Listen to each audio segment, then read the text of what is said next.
Good evening all of you. मैं Bhadauria sir और major ice पे आपका स्वागत है। तो हमारे पॉलिटिकल लेक्चर चल रहे थे और उसमें हमारी क्रिप्स मिशन तक बात हो गई थी। क्रिप्स मिशन के पश्चात कैबिनेट मिशन पर चर्चा हो गई थी, संविधान सभा का गठन हो गया था और आज हम बात करेंगे संविधान सभा के चुनाव के पश्चात ब्रिटेन में लेबर पार्टी की सरकार आई, क्लीमेंट एटली प्रधानमंत्री बने और उन्होंने जो घोषणा की थी कि अब जून 1948 तक भारत को आजाद कर देंगे और उसके पश्चात भारत सरकार स्वतंत्रता अधिनियम 1947 आया, उसके तहत भारत को आजाद किए जाने का प्रावधान था। तो आज हम उस पर चर्चा करेंगे, ठीक है।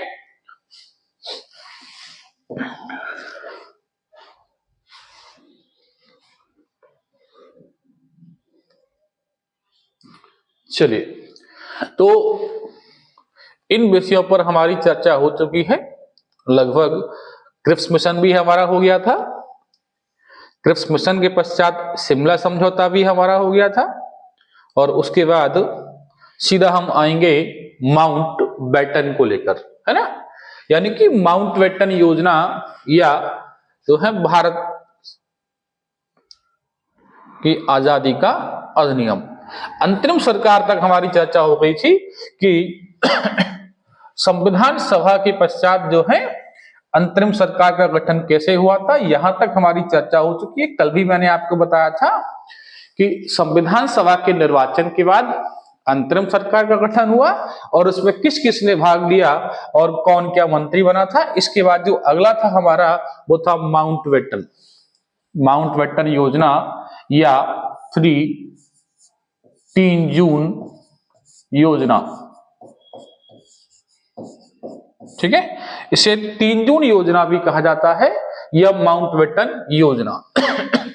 अब माउंट बैटन योजना क्या थी कि कैबिनेट मिशन आया, कैबिनेट मिशन के पश्चात लॉर्ड बेवल को भारत से वापस बुला लिया गया और माउंट बैटन को भारत का वायसराय बनाकर भारत जो है पहुंचाया। अब कहा यह जाता है कि माउंट बैटन और पंडित नेहरू साथ में मोहम्मद अली जिन्ना तीनों ही एक साथ ब्रिटेन में जो है पढ़ाई की है और एक साथ ग्रेजुएट हुए हैं, पीजी हुए हैं और ये दोस्ती वहीं से चली आ रही है।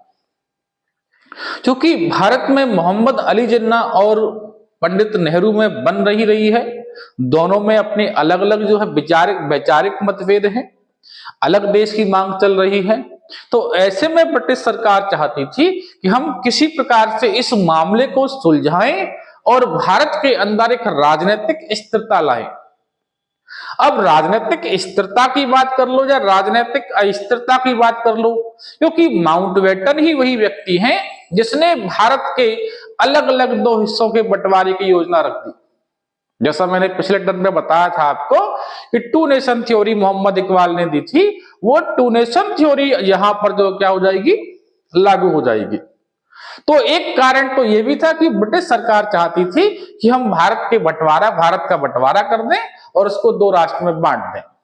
इसीलिए जो है जानबूझकर जो है माउंट बैटन को भारत पहुंचाया गया। Mountbatten, Lady Mountbatten और पंडित नेहरू और साथ में मोहम्मद अली जिन्ना, ये तीनों ही एक साथ जो है, चारों ही एक साथ पढ़ा करते थे। तो ब्रिटिश सरकार को लगा कि अगर माउंट बैटन पहुंच जाएंगे तो कहीं ना कहीं कुछ हद तक जो है कुछ मामले बड़ी आसानी से सुलझ जाएंगे। इसीलिए लॉर्ड बेवल की जगह माउंट बैटन को जो है भारत भेजा गया था। यहां पर आप देख रहे होंगे ये मोहम्मद अली जिन्ना है, ये माउंट बैटन और ये आपके पंडित नेहरू हैं। ये वही योजना है, माउंट बैटन योजना का जो है प्रस्ताव है। तो कैबिनेट मिशन के पश्चात अंतरिम सरकार का गठन हुआ, उसके बाद संविधान के निर्माण की प्रक्रिया अलग शुरू होगी, ठीक है। और इधर जो है माउंट बैटन बन के आ गए, संविधान सभा का गठन हो गया। अब संविधान सभा के गठन के पश्चात वो प्रक्रिया अलग चल रही है, उसी के पैरेलल प्रक्रिया चल रही है भारत की आजादी की। संविधान की प्रक्रिया में इसके बाद समझाऊंगा, क्योंकि दोनों ही पैरेलल हैं। एक तरफ संविधान सभा कार्य कर रही है, एक तरफ माउंट बैटन योजना कार्य कर रही है, ठीक है। तो माउंटबेटन भारत आते हैं और भारत में जो है वो प्रस्ताव लेकर आते हैं। अब देखिए इस पर समझिए, कैबिनेट मिशन के पश्चात अंतरिम सरकार बन गई। उसमें 16 अगस्त 1946 को क्या है, प्रत्यक्ष कार्रवाई दिवस मनाया गया। किसके विरोध में? कि कांग्रेस ने अंतरिम सरकार का गठन कर लिया और उसमें कोई भी मुस्लिम लीग का सदस्य नहीं था, क्योंकि उन्होंने बहिष्कार कर दिया। ठीक है, बहिष्कार करने के पश्चात मुस्लिम लीग क्या कर रही है, 16 अगस्त 1946 को प्रत्यक्ष कार्रवाई दिवस मना रही है, जिसके कारण पूरे देश में सांप्रदायिक दंगे भड़क गए। क्या हुआ? पूरे देश में सांप्रदायिक दंगे भड़क गए और मुस्लिम जो लीग है उसने अंतरिम सरकार में शामिल होने से गतिरोध उत्पन्न किया। ठीक है, अब इसमें दो चीजें हैं। एक तो पहले मुस्लिम लीग शामिल नहीं हुई, किसमें? अंतरिम सरकार में, और अंतरिम सरकार में शामिल नहीं हुई, उसके बाद उसने देश में सांप्रदायिक दंगे भड़काए। क्या भड़काए? सांप्रदायिक दंगे। बाद में पंडित नेहरू ने एक सम्मेलन किया और उसमें मुस्लिम लीग से कहा कि आप पहले सरकार में शामिल तो हो जाइए, उसके बाद जो भी गतिरोध हैं हम उनको क्या करेंगे, समाप्त कर देंगे। इसलिए सितंबर में जो है मुस्लिम लीग शामिल होती है और उसी के परिणाम स्वरूप लियाकत अली को जो है वित्त मंत्री बनाया गया। लेकिन मुस्लिम लीग ने उसके बाद भी क्या किया, अब असेंबली के अंदर गतिरोध बढ़ा रहे हैं। अभी तक गतिरोध केवल रोड पर था। ठीक है, अभी तक गतिरोध कहां पर है? रोड पे है। यानी अभी तक सांप्रदायिक दंगे जो हैं देश में बाहर चल रहे हैं, लेकिन अब पार्लियामेंट के अंदर या संविधान सभा के अंदर आकर भी मुस्लिम लोग गतिरोध पैदा कर रही है, और इतना गतिरोध पैदा किया जिसके कारण से ये अंततः यह निर्णय निकाला गया कि अब इस देश का बंटवारा हो जाए वही बेहतर है। हालांकि महात्मा गांधी जी ने कहा था हिंदुस्तान का बंटवारा मेरी लाश पर होगा, लेकिन बाद में परिस्थितियां ऐसी बन गई कि गांधी जी को इस बंटवारे को स्वीकार करना पड़ा, है ना। कुछ लोग कहते हैं गांधी ना चाहते, गांधी जी ने तो कहा था कि हिंदुस्तान का बंटवारा मेरी लाश पर होगा, लेकिन परिस्थितियां ऐसी बन गई कि इधर बंगाल में आप जाएंगे, नोआखाली और जो है जो पूर्वी बंगाल वाला क्षेत्र था, वहां पर हिंदू मुस्लिम दंगे बहुत भड़के, गांधी जी को जाना पड़ा वहां पर। परिस्थितियां ऐसी बनी कि अंततः स्वीकार कर लिया कि हाँ वही हम पाकिस्तान नाम एक अलग राष्ट्र जो है बनाकर देंगे। उसी योजना के तहत है आपका 3 जून योजना या माउंटबेटन योजना। मेंस में कई बार क्वेश्चन 3 नंबर में पूछा गया है कि 3 जून प्लान क्या है या 3 जून योजना क्या है। ठीक है, जिसके कारण से देश में अलगाव की स्थिति उत्पन्न हो गई और अंततः जो है क्लीमेंट एटली ने जो घोषणा कर दी कि हम भारत के जो है 2 अलग हिस्से कर देंगे, एक भारत होगा और एक पाकिस्तान होगा। तो माउंटबेटन योजना के तहत ही जो है भारत और पाकिस्तान के बंटवारे का एक रोड मैप रखा गया, इसीलिए इसको 3 जून योजना कहा जाता है। ठीक है, साथ ही कहा था कि ब्रिटिश सरकार 30 जून 1948 से पहले सत्ता जो है भारतीयों को सौंप देगी। सत्ता क्या है? भारतीयों को सौंप देगी। और साथ ही जो है 3 जून 1947 की योजना को क्या कहा जाता है? माउंटबेटन योजना। अब देखिए कुछ गलतियां हैं, मेरा लैपटॉप खराब हो गया है तो वो गलतियां सुधर नहीं पाई हैं, लेकिन हम इसी पेज में गलती है, बाकी हमने सुधार ली हैं। कुछ जगह जो है शब्दों की गलतियां हैं, उनको हम सुधारने का प्रयास कर रहे हैं, तो क्षमा चाहता हूं, है ना।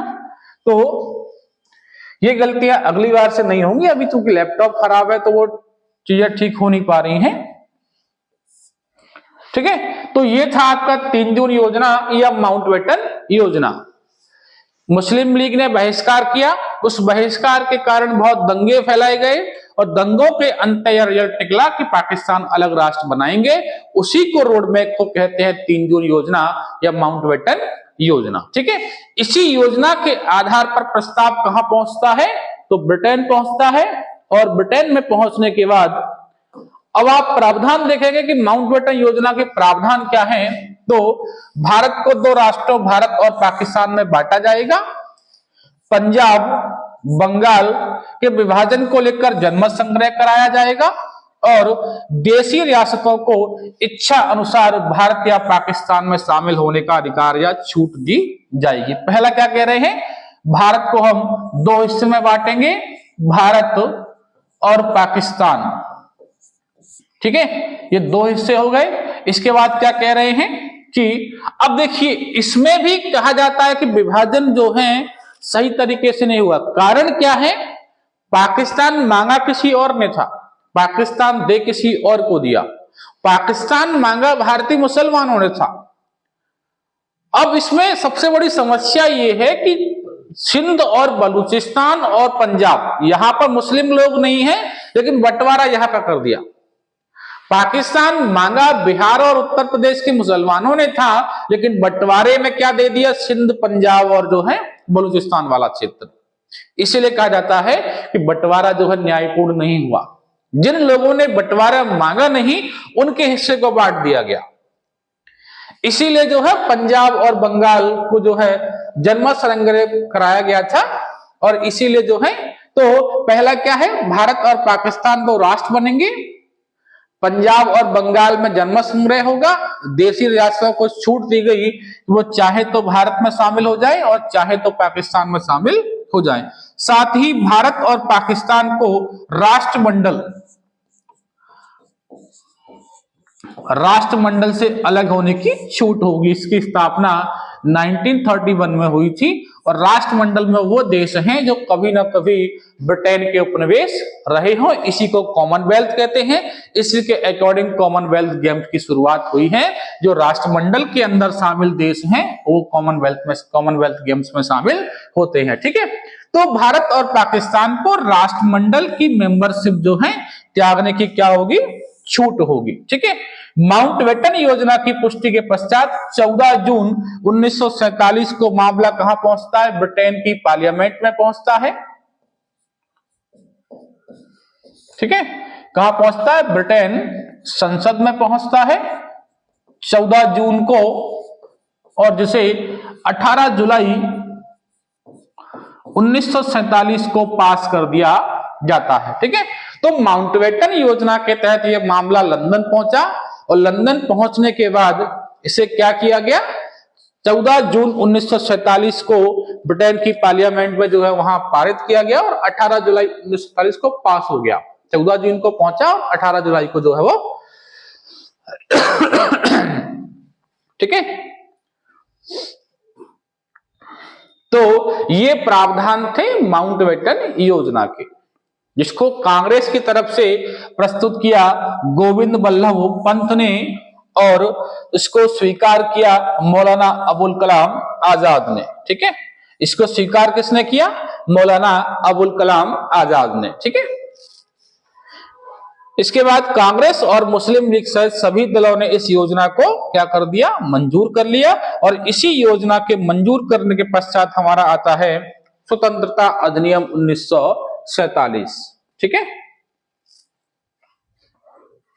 ध्यान से देखना है पहले क्या था, माउंटबेटन योजना, कि किस प्रकार से माउंटबेटन योजना आई और क्यों आई, किसके कारण से आई थी।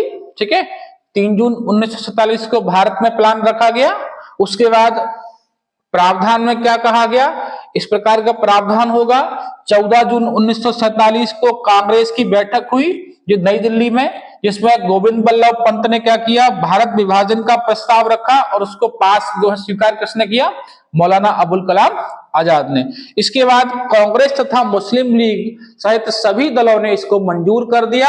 इसी के मंजूर के बाद स्वतंत्रता अधिनियम 1947 जो है अधिनियम आता है। अगला है भारतीय स्वतंत्रता अधिनियम 1947। माउंटबेटन योजना के थ्रू ही जो है ड्राफ्टिंग जो है 4 जुलाई 1947 को कहां पहुंचती है, ब्रिटिश संसद में। यानी 3 जून जो योजना रखी गई थी, इसी योजना के अकॉर्डिंग 4 जुलाई 1947 को ब्रिटिश पार्लियामेंट में प्रस्तुत किया गया यह अधिनियम और 18 जुलाई 1947 को पास किया गया। ठीक है, इसे ही कहते हैं भारतीय। ठीक है, तो क्या हुआ, 3 जून योजना के तहत प्रस्ताव आया, 14 जून को कांग्रेस ने पास किया, उसके बाद मुस्लिम लीग ने पास किया और इसके बाद माउंटबेटन योजना का प्रस्ताव जो है भारतीय आजादी अधिनियम 1947 के तहत कहां पहुंचता है, लंदन पहुंचता है। लंदन में 4 जुलाई 1947 को ब्रिटिश संसद में से प्रस्तुत किया गया और 18 जुलाई 1947 को से पारित किया गया। आप देख रहे होंगे यहां पर ये मंजूरी पत्र दिया जा रहा है नेहरू और माउंट जो है मोहम्मद अली जिन्ना के द्वारा। इसी मंजूरी पत्र के बाद ये अधिनियम जो है लंदन जाएगा और वहां से पास होकर आएगा। इस प्रकार से 18 जुलाई को पारित हुआ और 15 अगस्त 1947 को दो डोमिनियन राज्य पाकिस्तान और भारत क्या हुआ उसकी स्थापना हो गई। ठीक है, इस प्रकार से ये था आपका भारतीय आजादी अधिनियम 1947 या स्वतंत्रता अधिनियम 1947। अब इस अधिनियम के प्रावधान क्या थे उनको हम देख लेते हैं, यानी कि 1947 अधिनियम के प्रावधान क्या है।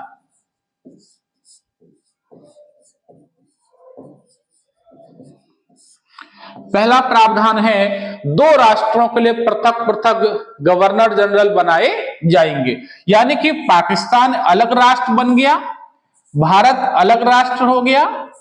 पाकिस्तान को 4 सूबे दिए गए जिसमें सिंध, बलूचिस्तान, पंजाब और बंगाल वाला क्षेत्र, 4 सूबों को मिलाकर पाकिस्तान बनाया गया। कौन कौन से सूबे थे? एक आपका सिंध, पंजाब, बलूचिस्तान और एक आपका बंगाल। ये 4 बड़े सूबों को काटकर जो है पाकिस्तान को बनाया गया और शेष सूबे जो है वो भारत में रह गए और साथ ही अलग अलग गवर्नर जनरल जो है बना दिए गए। भारत के गवर्नर जनरल माउंटबेटन को बनाया गया और भारत में प्रधानमंत्री पंडित नेहरू को बनाया गया। वही पाकिस्तान के जो गवर्नर जनरल थे या सदर ए रियासत वो मोहम्मद अली जिन्ना को बनाया गया और लियाकत अली को पाकिस्तान का प्रधानमंत्री बनाया गया। यानी पाकिस्तान में राष्ट्रपति को पहले बोलते थे सदर ए रियासत। क्या बोलते थे? सदर ए रियासत। आज भी जो है उर्दू में वही कहा जाता है, लेकिन वर्तमान में अंग्रेजी के शब्द जो है प्रेसिडेंट या राष्ट्रपति से डिनोट किया जाता है। ठीक है, तो 1947 एक्ट के द्वारा भारत के गवर्नर जनरल माउंटबेटन बने और भारत के प्रधानमंत्री पंडित नेहरू को बनाया गया। वही पाकिस्तान के गवर्नर जनरल मोहम्मद अली जिन्ना और पाकिस्तान के प्रधानमंत्री लियाकत अली को बनाया गया। साथ ही देशी रियासतों को ब्रिटिश क्राउन से मुक्त कर दिया गया और उन्हें कहा गया आप चाहें तो भारत या पाकिस्तान या अलग देश आप बना सकते हैं। यही वो कारण है जिसने भारत में एक अलग बीजारोपण कर दिया। भारत पाकिस्तान की बात तक तो ठीक थी, लेकिन ये जो कंडीशन डाली कि देशी रियासतें चाहे तो भारत में शामिल हो सकती हैं, चाहे तो पाकिस्तान में शामिल हो जाएं और चाहे तो अलग देश बना लें, इसी जो है लाइन ने भारत के अंदर बहुत समस्याएं क्रिएट करी। इसी लाइन का सबसे बड़ा उदाहरण आपको देखने को मिलता है जम्मू कश्मीर। हालांकि बाद में राजा हरि सिंह ने जो है अक्टूबर 47 में इसको शामिल कर दिया था, लेकिन फिर बहुत सारी समस्याएं क्रिएट हो गई और उसका दंश हमने 2019 तक झेला था। पाकिस्तान का कहना था कि हरि सिंह ने हमें दिया है, भारत का कहना था कि हमें दिया था। इस पर बहुत षड्यंत्र रहा। यूएनओ ने बाद में वहां पर एक ऑफिस भी बनाया, लेकिन उसका कुछ निष्कर्ष निकला नहीं। अंततः जो है बाद में मोदी जी की सरकार ने इसको जो है 370 हटाकर लगभग जो है कश्मीर को जो है एक भारत का अभिन्न अंग, हालांकि पहले भी अभिन्न अंग था, लेकिन कुछ प्रावधान ऐसे थे जिसकी वजह से समस्याएं क्रिएट हो रही थी, लेकिन फिर भी पीओके वाला हिस्सा आज भी पाकिस्तान के पास है। इसी लाइन की वजह से हैदराबाद के निजामों ने अलग देश की घोषणा करनी चाहिए थी, लेकिन बाद में वहां भी हमने एक अलग तरीके से उसको शामिल कराया गया। आप जूनागढ़ की बात करेंगे तो वहां पर जनमत संग्रह कराया गया। भोपाल में जो नवाब थे उन्होंने भी मना कर दिया था। तो बहुत सारी समस्याएं क्रिएट हुई, इन पर चर्चा अलग होगी, लेकिन इसी लाइन की वजह से हुई। इसने ये कह दिया कि देशी राजा बिल्कुल मुक्त हैं, चाहे तो शामिल हो जाएं, चाहे तो अलग देश बना लें। और इसी की वजह से बहुत सारे राजा रजवाड़े ऐसे थे जिन्होंने मना कर दिया था कि हम ना भारत में शामिल होंगे और ना पाकिस्तान में शामिल होंगे। ठीक है, यहां पर आप देख रहे होंगे लॉर्ड माउंटबेटन है, पंडित नेहरू है और लेडी माउंटबेटन है। तो ये था हमारा प्रावधान 1947 एक्ट का। इसके बाद भारत में सचिव का पद समाप्त कर दिया, यानी 1858 के एक्ट से जो सचिव का पद भारत में लागू था, अब उस पद को क्या है भारत में समाप्त कर दिया गया है इस एक्ट के द्वारा।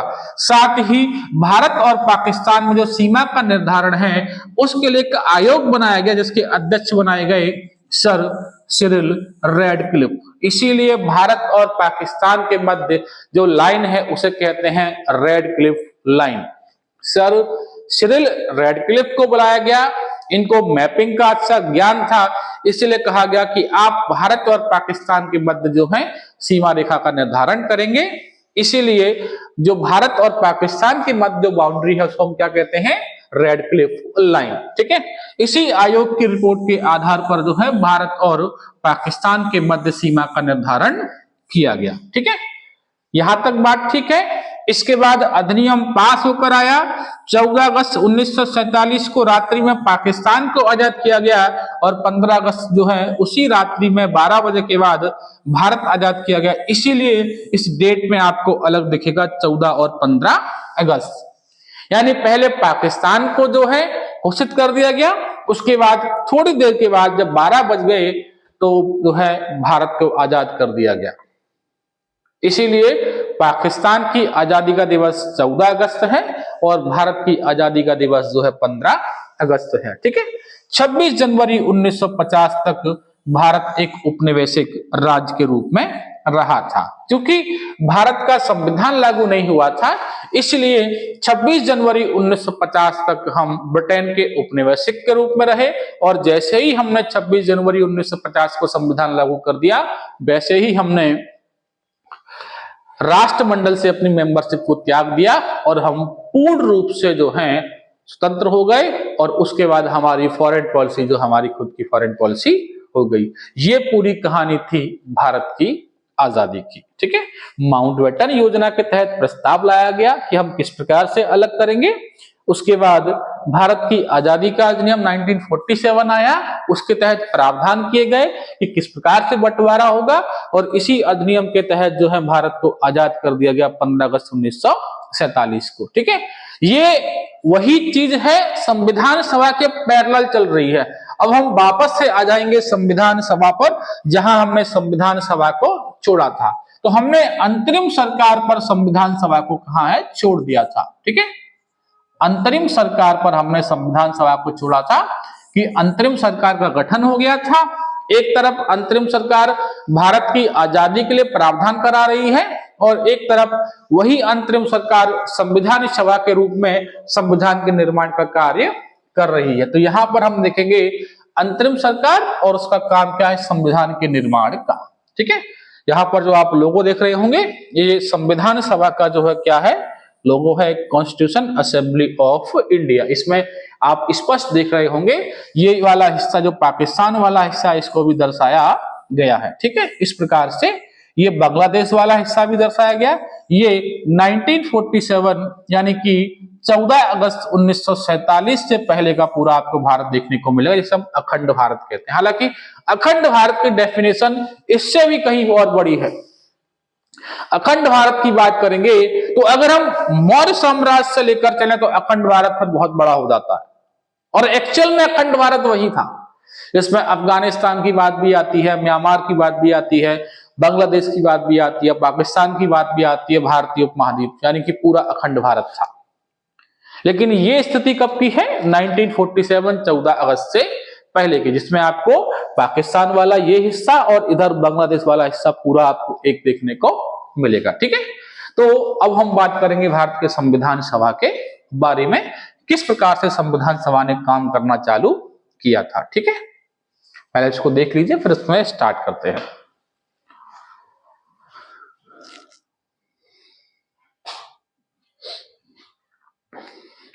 तो अंतरिम सरकार के गठन के पश्चात क्या हुआ, अंतरिम सरकार का गठन हो गया।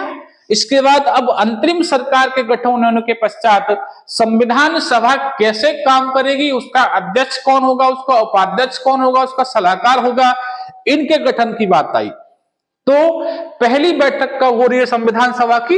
9 दिसंबर 1946 को। कब हो रही है?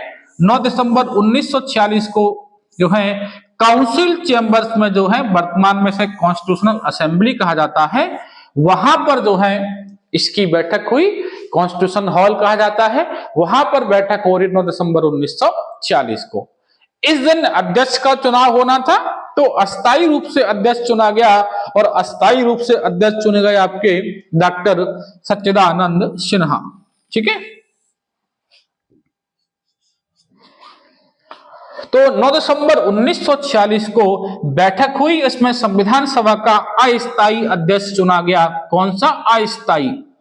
अस्थायी अध्यक्ष चुना गया डॉक्टर सच्चिदानंद सिन्हा को, और साथ ही एससी मुखर्जी को इसका उपाध्यक्ष चुना गया। ठीक है, एससी मुखर्जी को इसका अस्थायी उपाध्यक्ष चुना गया। यहीं से क्वेश्चन डायरेक्ट बनता है, संविधान सभा का अस्थायी अध्यक्ष कौन था और संविधान सभा का अस्थायी उपाध्यक्ष कौन था? संविधान सभा की पहली बैठक कब हुई थी? ठीक है, ये 3 क्वेश्चन तो आपके इसी लाइन से जो है बन जाएंगे। पहली बैठक कब हो रही है, पहला अध्यक्ष कौन है और पहला उपाध्यक्ष कौन है। उसके बाद कुछ समस्याएं क्रिएट हुई, तो डॉक्टर सच्चिदानंद सिन्हा ने कहा कि मेरा स्वास्थ्य का हवाला दिया और कहा कि मेरा स्वास्थ्य ठीक नहीं है, इसलिए मैं अपने इस पद से इस्तीफा दे रहा हूं। ठीक है, तो सच्चिदानंद सिन्हा ने स्वास्थ्य का हवाला देकर अपने पद से इस्तीफा दे दिया। इसीलिए 11 दिसंबर 1946 को पुनः बैठक हुई और इस बैठक में अब स्थायी सर्वसम्मति से डॉक्टर राजेंद्र प्रसाद को संविधान सभा का स्थायी अध्यक्ष चुन लिया गया। क्योंकि अगर बार बार अस्थायी अध्यक्ष चुनेंगे, फिर कोई समस्या क्रिएट होगी, फिर इस्तीफा दिया जाएगा, तो फिर कैसे काम चलेगा।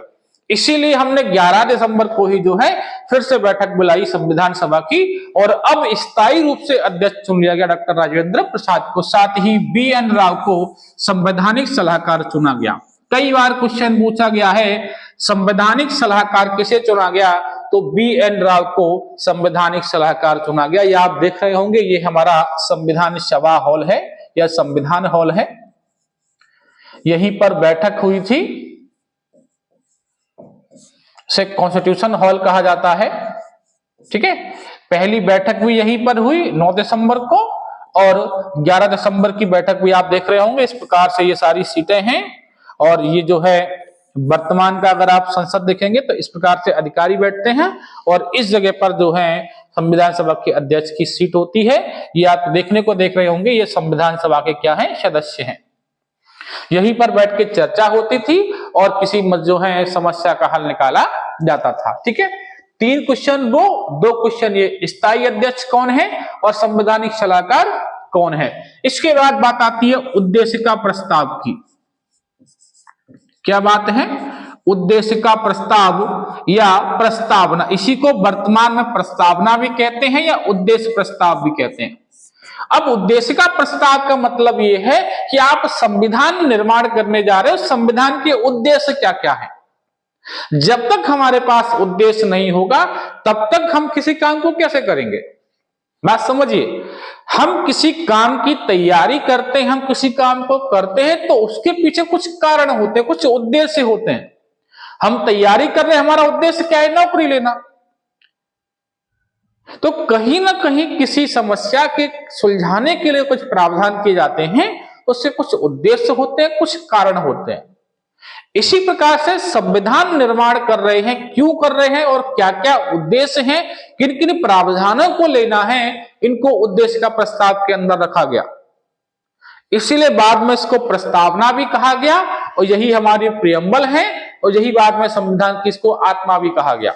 हालांकि आर्टिकल 32 को जो है भीमराव अंबेडकर ने संविधान की आत्मा कहा है, पर्टिकुलर आर्टिकल 32 है। बाद में यहां पर प्रस्तावना को भी जो है कुंजी भी कहा गया है, संविधान की आत्मा भी कहा गया है, क्योंकि प्रस्तावना के अंदर ही आपको संपूर्ण संविधान की झलक देखने को मिलेगी। इसीलिए माननीय सुप्रीम कोर्ट ने भी कहा था कि प्रस्तावना संविधान का मूल ढांचा है। और आप मूल ढांचे में चेंज नहीं कर सकते हो। जब श्रीमती इंदिरा गांधी जी ने तो चेंजेस किए थे 1940 जो है 1976 के 42 अमेंडमेंट के द्वारा, तो सुप्रीम कोर्ट ने बाद में कहा कि प्रस्तावना संविधान की मूल ढांचा है, आप उसमें चेंजेस नहीं कर सकते हो। तो उसी को उद्देश्य का प्रस्ताव कहा गया है, और उद्देश्य का प्रस्ताव के अंदर ही पूरे संविधान की मूल भावना होती है कि हम संविधान में क्या क्या चाह रहे हैं और किस प्रकार के संविधान को बनाना चाह रहे हैं। तो उसी उद्देश्य का प्रस्ताव को पंडित नेहरू ने 13 दिसंबर 1946 को प्रस्तुत किया था, जिसे 22 जनवरी 1947 को संविधान सभा ने स्वीकार कर लिया। तो दो क्वेश्चन आपके यहां से बनेंगे कि उद्देश्य का प्रस्ताव कब जो है रखा गया, तो 13 दिसंबर 1946 को, और कब पारित हुई, तो 22 जनवरी 1947 को उद्देश्य का प्रस्ताव को स्वीकार कर लिया गया। ठीक है, बाकी बात वही है कि मुस्लिम लीग ने संविधान सभा का क्या कर दिया था, बहिष्कार कर दिया था। यहां तक बात क्लियर है। इसके बाद है संविधान निर्माण के लिए गठित की गई समितियां, यानी कि समितियों को जिम्मेदारी दी गई कि आप संविधान में किस टॉपिक पर जो है खोजबीन करेंगे और किन किन चीजों को आप संविधान सभा में ऐड करेंगे। ठीक है, तो उनके लिए अलग अलग समितियां बनाई गई। जैसे संघ संविधान समिति बनाई गई, इसका काम था देश के एकीकरण और जो है भारत को संघ के रूप में निर्माण करने की। इसके लिए जिम्मेदारी दी गई पंडित जवाहरलाल नेहरू को। वहीं प्रांतीय समिति की बात की गई, प्रांतों के एकीकरण की, तो उसके लिए अध्यक्ष बनाया गया सरदार वल्लभ भाई पटेल को।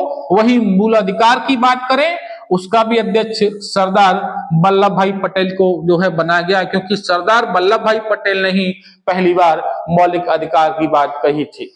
कभी क्वेश्चन बन जाए कि भारत में मौलिक अधिकार की बात किसने कही थी, तो भारत में मौलिक अधिकार की बात सबसे पहले सरदार वल्लभ भाई पटेल ने कही थी, जिसमें सरदार इनकी उपाधि है जो बारदौली की महिलाओं ने इनको दी थी। जब बारदौली में किसान आंदोलन चल रहा था तो उस समय वल्लभ भाई पटेल ने उस आंदोलन को लीड किया था, इसलिए बारदौली की महिलाओं ने इन्हें जो है सरदार कहकर पुकारा था। इसके बाद अल्पसंख्यक समिति, इसके भी अध्यक्ष हमारे सरदार वल्लभ भाई पटेल जी थे। इसके बाद झंडा समिति डॉक्टर राजेंद्र प्रसाद। एक झंडा समिति और है जिसमें जेबी कृपलानी का नाम आता है ना। तो दो झंडा समिति है, एक कांग्रेस की झंडा समिति है और एक जो है भारत की झंडा समिति है। तो दो झंडा समितियां हैं, भारतीय तिरंगे की झंडा समिति है, एक जेबी कृपलानी और एक डॉक्टर राजेंद्र प्रसाद, है ना। बाद में झंडे तिरंगे झंडे का निर्माण किसने किया, मैडम भीकाजी कामा ने। ठीक है, इसके अलावा देशी रियासत समझौता समिति, इसके अध्यक्ष कौन है, डॉक्टर राजेंद्र प्रसाद। संचालन समिति, इसके भी अध्यक्ष डॉक्टर राजेंद्र प्रसाद। संघ शक्ति समिति, अध्यक्ष जवाहरलाल नेहरू। और संचालन समिति जो है ये संचालन संघ समिति होगी, इसमें के.एम. मुंशी का नाम आ रहा है ना। ये दो समितियां आपको दिख रही है, एक संचालन संघ समिति है, इसमें के.एम. मुंशी है। इसके बाद आते हैं, ये सारी समितियां काम करेंगे संविधान के निर्माण पर। एक जो प्रमुख समिति है वो है ड्राफ्टिंग कमेटी, जो संविधान की ड्राफ्टिंग करेगी। ठीक है, तो ड्राफ्टिंग कमेटी की बात करेंगे तो 29 अगस्त 1947 को ड्राफ्टिंग संविधान के प्रारूपण के लिए प्रारूप समिति या ड्राफ्टिंग कमेटी का गठन किया गया। ये 7 मेंबर आपको दिख रहे होंगे। ठीक है, हाँ 7 मेंबर हैं इसमें, जिसमें डॉक्टर भीमराव अंबेडकर को इसका अध्यक्ष बनाया गया और उनसे कहा गया कि आप अपनी समिति को चुन लीजिए। अब एक क्वेश्चन बनता है कि आजादी से पहले डॉक्टर भीमराव अंबेडकर कहां से चुने गए थे, तो बंगाल से, और आजादी के बाद तो बंबई प्रांत से। ठीक है, इस क्वेश्चन को आपको याद रखना है। अब वो विवाद की बात अलग करेंगे, गांधी नेहरू का क्या विवाद था उसकी यहां पर चर्चा नहीं करेंगे।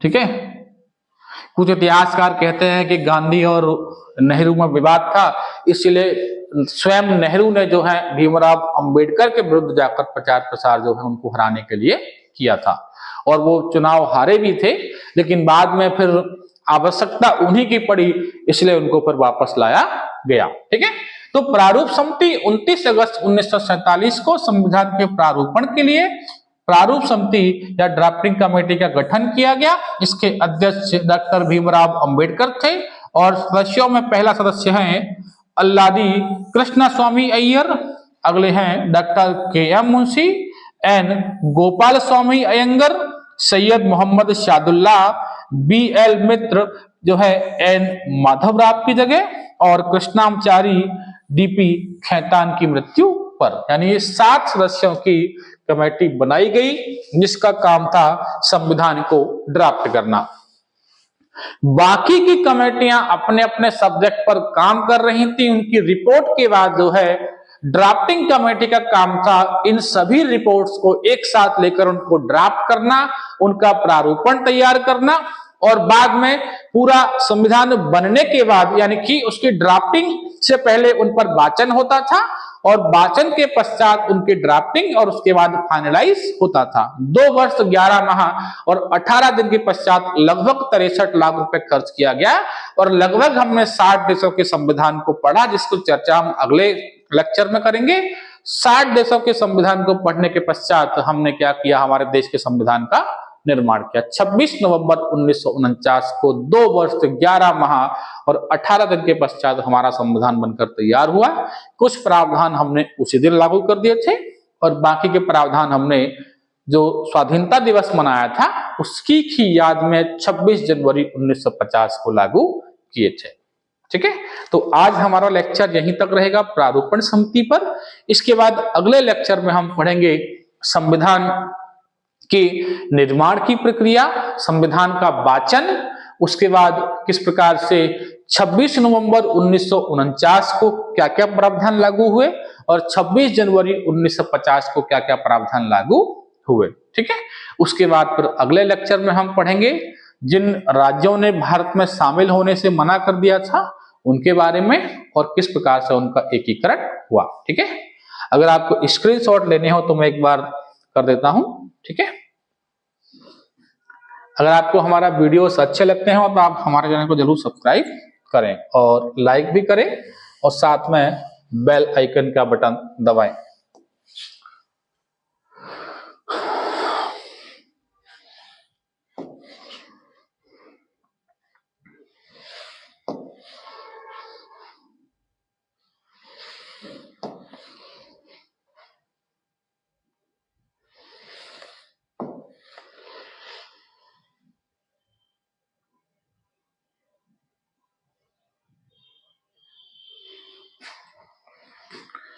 चलिए, बहुत बहुत धन्यवाद।